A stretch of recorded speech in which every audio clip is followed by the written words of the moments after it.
Ladies and gentlemen, Tactical Advance here, and welcome to a Star Citizen patch update. Now, over the weekend, we received a patch that added some items, and it actually removed some as well. So for the guys who are not aware, we got the 315P. It's now available to fly in Arena Commander. So if you've got that ship and you've been waiting to fly it, you can now fly it. One of the sort of challenges with the 300 series, I think we've all sort of faced, all the 300 series up until this patch were the same, pretty much, guys, because we don't actually have physical hull armor in the game yet.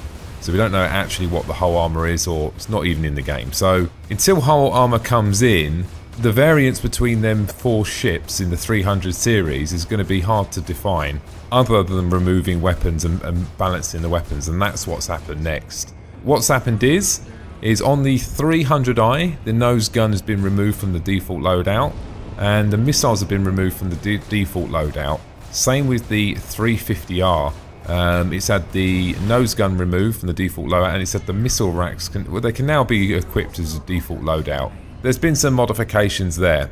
Now, you ask yourself the question, why?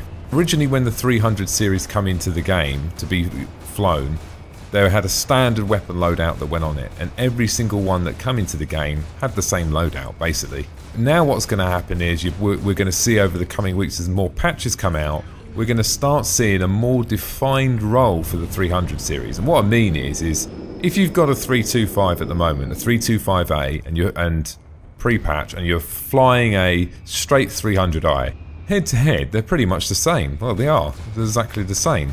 And the only reason they were like that is because of how they actually rolled out the ship. So what's going to happen is now 325 will become a fighter, you know, and the 315 have become an exploration ship. The M50 have become more of a racer, and they're fall into their roles a little bit better.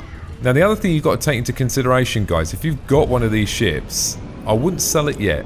I would hold on to it, particularly if you've got a 325A. Because we haven't seen the heads-up display yet, the full heads-up display. We haven't seen what this Willops fighting system does, so that's going to be really interesting. Also on the 325A, so I definitely suggest if you've got one, you definitely keep it. And don't forget, guys, if you do have one of these ships, there's no rush to actually sell it and get another ship. And the reason is because if you own a ship now, like a 325, 300, 350R, whatever you own, it's cash in the bank, guys. It's money sitting there. It doesn't, whether you sell it today or sell it in a week's time, it's going to make no difference. There's only one reason that you might have to do that, is because you need the finances to make a purchase on another ship. As well as this patch update, guys, we've got a sale coming up on the 27th, and it's going to be a big sale. There's going to be lots of things on sale. How many ships yet? Is it going to be all of them? Is it going to be the Karak? Who knows? But I think at that point, then, we're probably going to see a big influx on people making purchases. So I still say, guys, if I still had my 325A, I wish I kept it, because I still, at the moment, yeah, I agree, it is the same as all the other 300 series, but once it moves into its role, and hull armor, and the Willops fighting system, and the correct weapon loadouts get put on it, and all that, I think it's going to be brilliant. And I think it's going to be one of the ones where you look back and go, I wish I kept that. So that's the 300 series, so sort of some quite significant changes going on with them at the moment. I think in the next, maybe next month or so, we're probably going to see a lot more changes to them ships. Now, there's also been quite some imbalancement done to the actual weapons as well. We've had the ballistic ammo boxes that their ammo damage and ammunition adjustments. So, for instance, we had the long sword, the max ammo has been reduced, and the damage is being decreased. And I noticed that actually as well. I mean, you know, talking about a different ship now. When I'm flying the Hornet, if you always use the gimbal mount all the time, you know, just go berserk with it.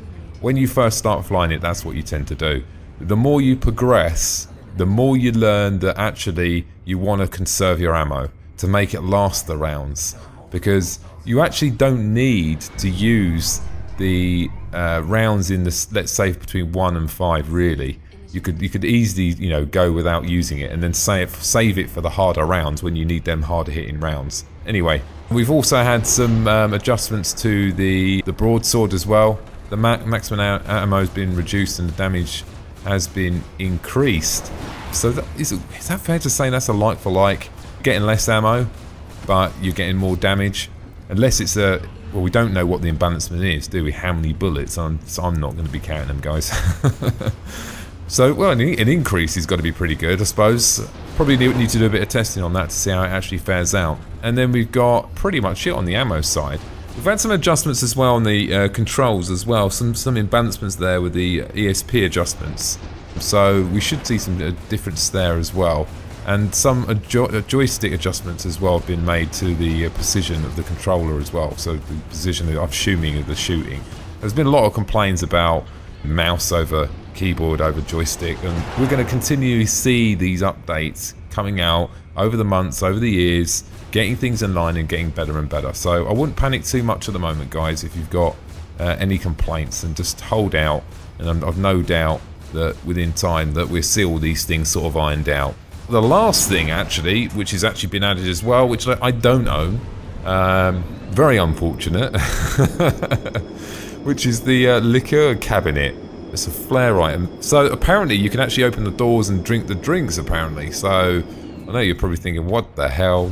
I think it can be purchased at the moment in the shop. So I might take a look at that as well. And maybe when I'm making one of my videos, I'll have a walk past and a couple of drinks. So guys, that's pretty much it with the patch update. I've got some other videos coming up soon. I'm looking for a 315, guys, 315p. So if you can jump on the forum and if you can lend me your account, that'd be fantastic. But the next shit I'm probably going to do, I want to take a look at the 325A, and then probably going to take a look at the Hornet as well. Anyway, ladies and gentlemen, thanks for watching today, and don't forget to subscribe. Bye now.